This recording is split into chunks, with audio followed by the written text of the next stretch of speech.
The tragedy of Barack Obama's mother, Ann Dunham, is so sad. Ann Dunham raised not only a future president of the United States, but one who broke barriers and made history as the first Black American to ever occupy the Oval Office. But she sacrificed a lot to do so. Barack Obama's childhood was spent watching his mother struggle to make ends meet while simultaneously striving to prosper as an academic. None of it was easy, but it was perhaps Dunham's hardships that allowed her to raise an equally determined man. Dunham became a single mother just 2 years after giving birth at 18. After Obama's parents divorced, he only saw his father once when he was 10 years old, but his mother still shared nothing but positive stories about Barack Obama Sr. with her son. That wouldn't be the only time Dunham was left to raise a young child on her own. When she and her second husband separated, Obama's half-sister, Maya Soetoro, was also a toddler. But Dunham never let the struggles get in the way of fighting for what she thought was best for her children. And for her, their education was a priority. Dunham made the hard choice to live apart from her 10-year-old son so that he could get what she considered to be the education he deserved. That determination remained present through her tragic end. She died from cancer in 1995 while fighting with her insurance company to get the medical care she needed. Watching his mother carve her own path with never-ending resilience served as Obama's biggest inspiration. Ann Dunham was a young single mother. Ann Dunham was barely out of her teens when her husband left her to raise their 2-year-old son on her own. Barack Obama's mother had him at 18, only to become a single parent when she was 20. That reality contrasted starkly with the Dunham her family and friends, and even the younger Obama, knew her to be. Up until meeting Barack Obama Sr., she had shown no interest in domestic life, showing ambition to become an academic instead. The sudden change didn't go unnoticed. She was a very intelligent, quiet girl, interested in her friendships and current events. Her friend Maxine Box told Time in 2008. She wasn't particularly interested in children or in getting married, but she fell in love and subsequently fell pregnant, leaving her no choice but to be the best mother she could be to Obama with limited means. After Obama Sr. left them behind to go to Harvard University, Dunham went back to school and graduated 4 years later. To make it happen, she relied on her parents to help with her son and on government assistance to put food on the table. She became an anthropologist whose research took her halfway across the world to Indonesia. Her struggles, hard work, and determination proved crucial in the making of Obama. My mother, Ann Dunham, was the biggest influence on my life. She had a core belief in our common humanity. He captioned a 2022 video shared on Instagram. Ann Dunham had to send Barack Obama away when he was 10. Ann Dunham moved to Indonesia with her second husband, Lolo Soetoro, when Barack Obama was 6 years old. For 4 years, she made the sacrifices she thought necessary to ensure that her son received a proper education. In her mind, that included complementing his studies at the local school with English lessons at home. For that to happen, she had to rise before the sun and get her son to do the same so she could teach his correspondence course before sending him off to school. But even with all those efforts, Dunham still thought Obama was being deprived of the education she had been lucky enough to receive, one she wanted her son to also have. After years of that routine, she decided Obama would be better off returning to the U.S. while she stayed behind another year. It was a hard decision, but Dunham saw no other way. She had an Indonesian husband, a 1-year-old daughter she couldn't live behind, and a son who needed to go back home. She was juggling a number of things. Biographer Janie Scott, author of A Singular Woman, The Untold Story of Barack Obama's Mother, told NPR in 2011. Dunham kept her promise to Obama and joined him in Hawaii, where he had been living with his grandparents in 1972. When she returned to Indonesia to complete anthropological fieldwork a few years later, her high schooler son opted to stay behind. Ann Dunham died while fighting cancer, and her health insurance. Ann Dunham died of ovarian cancer in 1995, just months after receiving the diagnosis earlier that year. Those final months weren't spent doing what she should have been doing, taking care of herself and trying to grapple with her diagnosis. She was more worried about paying her medical bills than getting well. She wasn't thinking about coming to terms with her own mortality. Barack Obama said in a 2007 campaign ad via Chicago Tribune, Dunham was diagnosed shortly after she returned to the U.S. after completing her work in Indonesia. She had a new employer and was newly insured. Would her insurance company consider her cancer a pre-existing condition and deny coverage of her expensive but indispensable treatment? These were the questions on Dunham's mind. I remember just being heartbroken, seeing her struggle through the paperwork and the medical bills and the insurance forms, Obama said.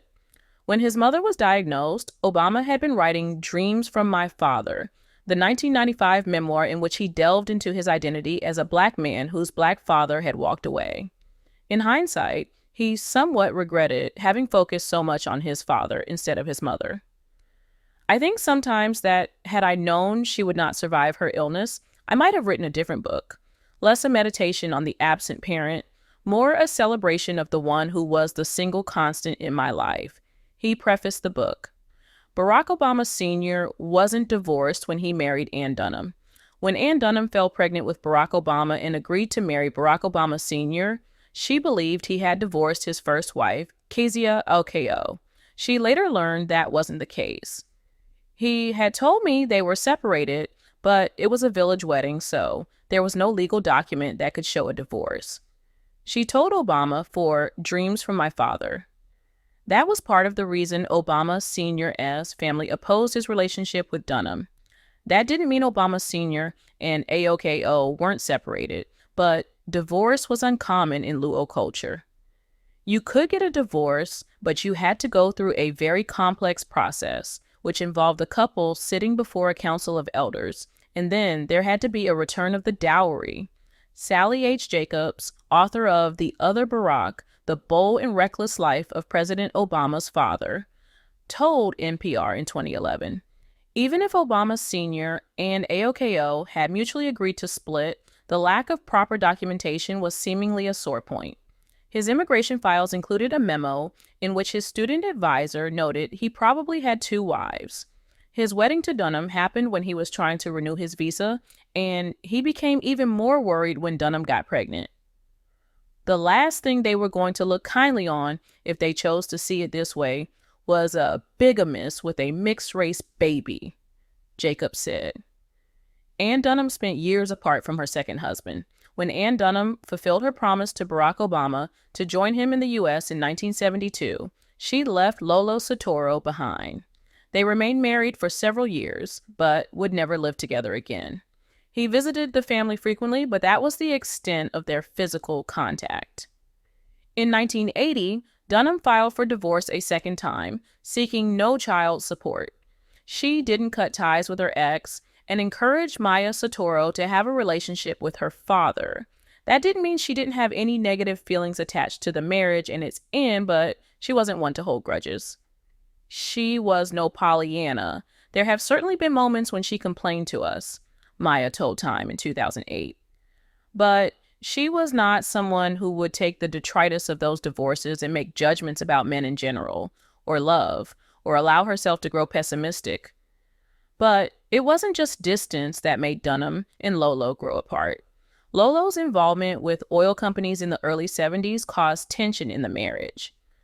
Dunham disliked the lifestyle and the influence the culture had on him, Maya told the New York Times. That, coupled with the 1965 to 66 Indonesian mass killings that forced Lolo to return home from the U.S. to fight for the government, took a toll. Power had taken Lolo and yanked him back into line just when he thought he'd escaped, Obama wrote in Dreams from My Father. This question changed Barack Obama's life forever. Barack Obama wears many hats. He's a father, husband, former senator, and former president of the United States. Over the course of more than 2 decades, he's even played author by documenting much of his experiences in a handful of books.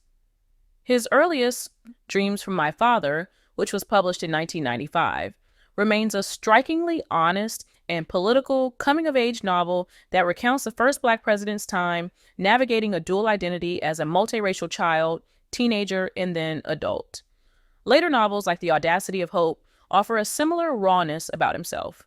Over the course of Obama's books, America has been given a glimpse into the life, mind, and what feels like the consciousness of the 44th President of the United States of America. Now, 4 years after leaving the White House, Obama completed the first volume of his two-part series called A Promised Land. The book is not only a revelatory account of his time on the presidential campaign and in the West Wing, but it also paints for the reader an intimate picture of the president during his highs and lows in office, his hopes, disappointments, fears, aspirations, and even precious moments with his family of four. Barack Obama's mother asked the question that still impacts him today. In the new memoir and his past books, former President Barack Obama reveals in detail the lasting impact his mother, grandparents, and father's omnipresence has on his values and decisions. He describes how his grandmother would wake every morning to work at a local bank in Hawaii, eventually climbing the ladder to managerial status, and how his grandfather and father had a larger-than-life presence to him as a boy. While some of the notions Obama had about the adults in his life wore off with age and experience, he also divulges how some of the life lessons his mother imparted on him from a young boy stick with him to this day. One particular incident happened when Obama was still in grade school, he recounted to Pop Sugar. In the book, I write about a time my mother found out I was part of a group that was teasing a kid at school, he said. She sat me down and said, "There are people in the world who think only about themselves. Then there are people who do the opposite, who are able to imagine how others must feel and make sure that they don't do things that hurt people." The question hit former President Obama hard. Barack Obama said that his mom's question hit him hard to the point that the philosophy has even informed how he and his wife, Michelle Obama, have raised their children, Sasha and Malia. "Michelle and I have tried to impart similar lessons to Sasha and Malia," he said to Pop Sugar.